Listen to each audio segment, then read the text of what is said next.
Land expropriation without compensation came under intense discussion at a seminar hosted by the Agricultural Marketing Council and the Land Bank in Pretoria this morning.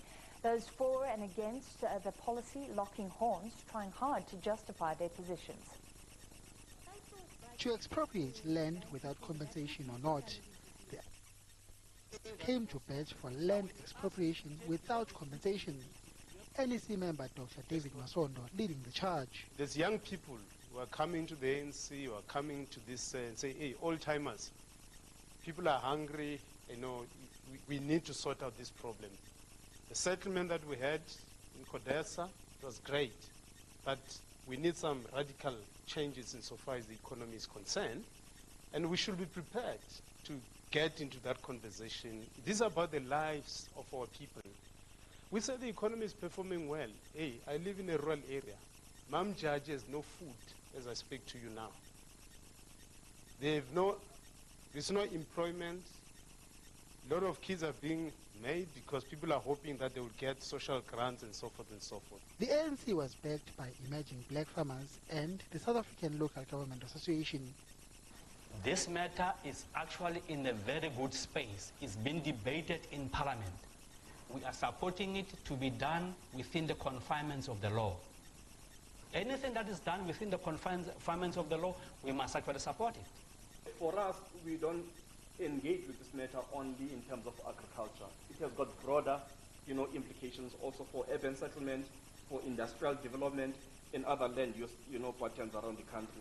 But Agri-SA, which represents white commercial farmers, argued against land expropriation.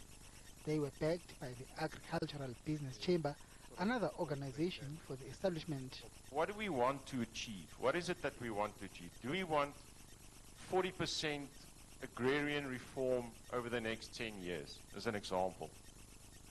And then sit together and chart a way out to get there. And I think that is the point that I wanted to just make with you, so that we can together sit and say, how does the land bank play a role? How does commercial agriculture play a role? How does the agribusinesses play a role? How does government play a role? And how do we do it sustainably? Because the alternative is too ghastly to contemplate.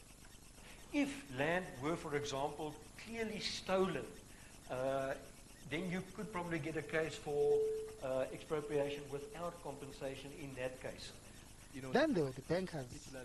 ABS are saying land expropriation without compensation is bad for banks. What do we do with the tax that's sitting with all the financial institutions that finance agriculture based on the land? How do we handle that? Those are the conversations that we should have. The land bank also weighed in. The land bank is substantially funded through borrowings. We raise money from the capital markets with fund managers. From the PIC, we have in excess of 5 billion rand or so that we have borrowed from international organizations such as the World Bank, the African Development Bank, the KfW in Germany, and so on and so on. These sit as liabilities on the balance sheet of the land bank.